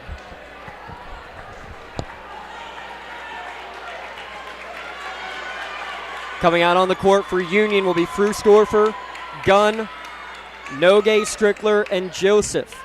Benedict and Pruse have fouled out of the contest. On the court for Aquinas Academy are both Keverlines, as well as Dewar, Tarquinio, and Vazilla. 2-man game. Joseph gets it top of the key with 55 seconds left. Skips it over to the corner. Now Gunn on the left wing. Gunn will hand it back off to Frustorfer. 45 seconds remaining. Scotties down by 2 in overtime. Running the show, Frustorfer looking for an opening. Good defense being played by Vazilla. Now over to Nogue with 35 seconds remaining. They'll hand it right back to Frustorfer. She gets an avenue. She tries to drive baseline. Her shot too strong, no good. Ball batted around but knocked out of bounds by Aquinas with 28 seconds remaining. Still Union basketball.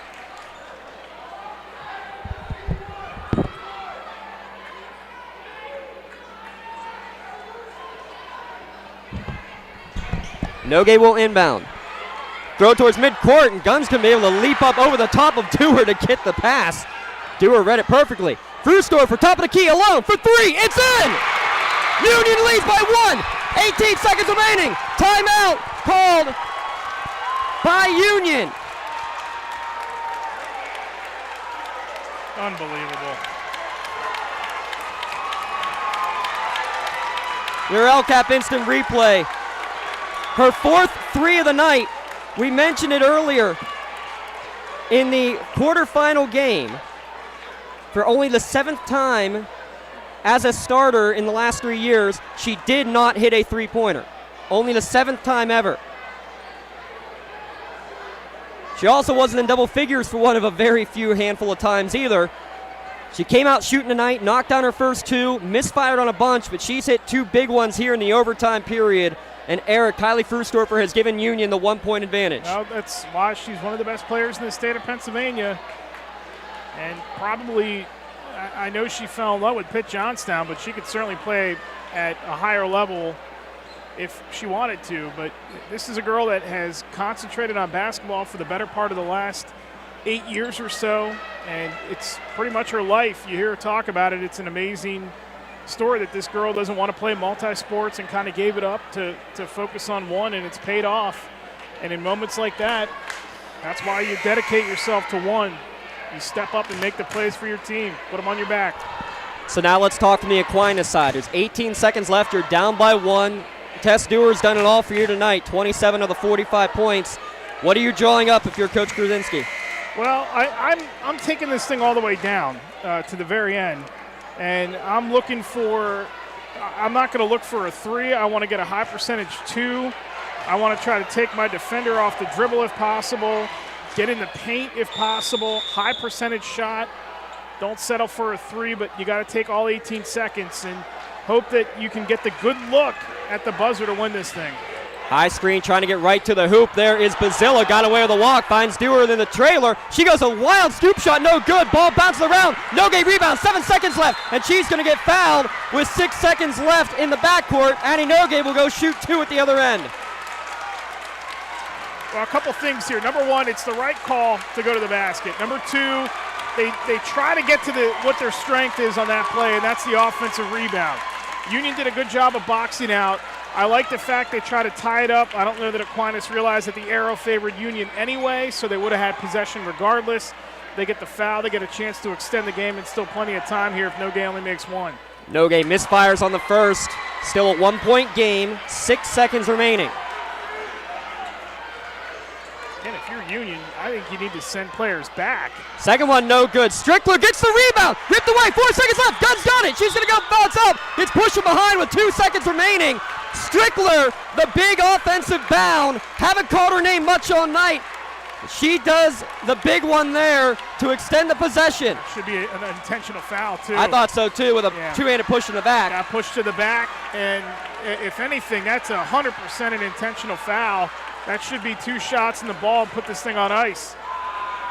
Aquinas isn't going to have much time on a miss to get a good shot off anyway. Gunn makes the first. 1.8 is a good amount of time.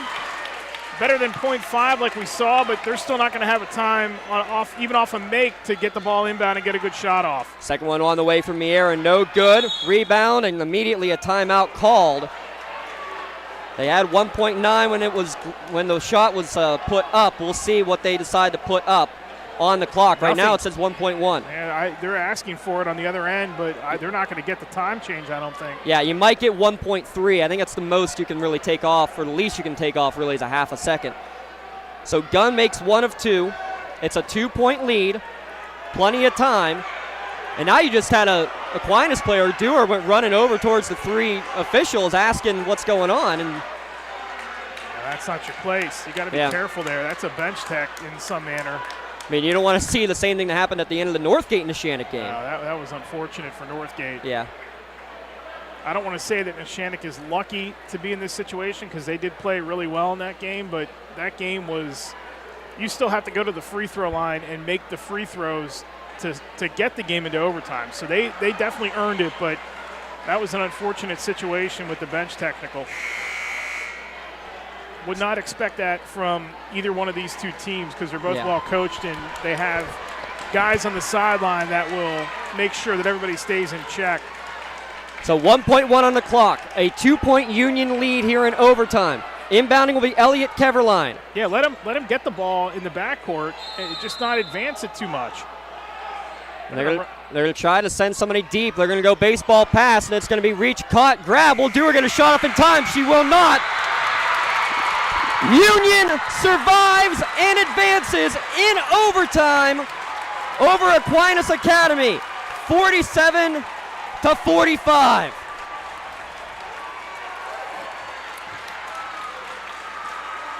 Not the cleanest of looks at the end there for Aquinas. You don't want to throw the ball to the sideline in that case. You want to get to center court and maybe have like a quick touch pass and get it off to the wing for the 3-point shot. They didn't really have anywhere to go with it. Union had it defended pretty well down the floor, so they only had one option and ended up working out for the Scotties. That shot would not have counted anyway as it was done after the buzzer. Play call similar to the March Madness game. I believe it was Winthrop. Caught it at midcourt, handed it back to Dewar. The shot just a split second too late. Great performance from Aquinas, but Union victorious 47-45. Quick post-game show. We'll come back, recap it all when we return.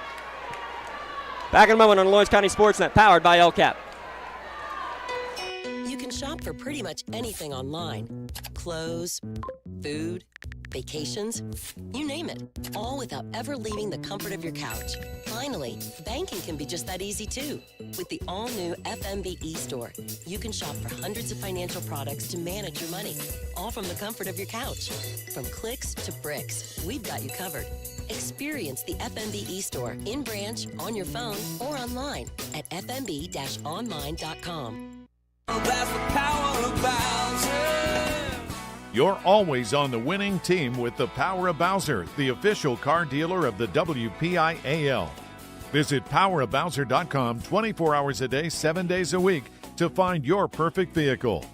Get the absolute best price and the best car buying experience around. See the full lineup at powerofbowser.com. Powerofbowser.com, where the power of Bowser is yours. Fun, memories, friendship. We're here for all of it. Here for the big moments and the small ones too.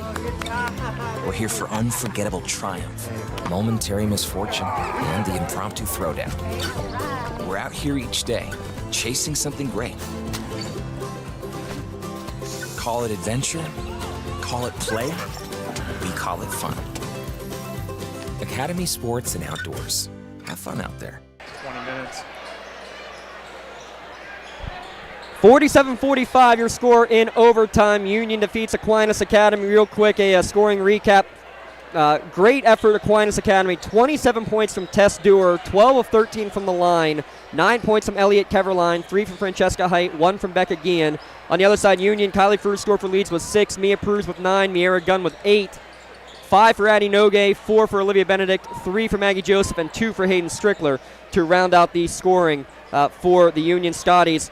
It was tight the whole way through. Aquinas, a couple of times, Eric, got up by a 3 or 4 point margin, but Union kept finding a way to chip back into it. It's just championship medal by the Scotties, and you have to put a team away. When it's a team like Union, you have to put them away. There is no giving them any kind of room for error, so to speak, and Aquinas maybe just left the door open a little too much late in that game. I really like their plan of attack. They stalled it. They slowed it down. They frustrated Union in that game. They really deserved to win that game. Neither team deserved to lose. I hate that adage, but neither team deserved to lose that game. But I really thought what they did was smart in terms of slowing the thing down. But you've just got to be a little bit more. You can't be afraid to be aggressive when it comes to playing that style of team. If you have a chance to put them away, you have to put them away. It's as simple as that.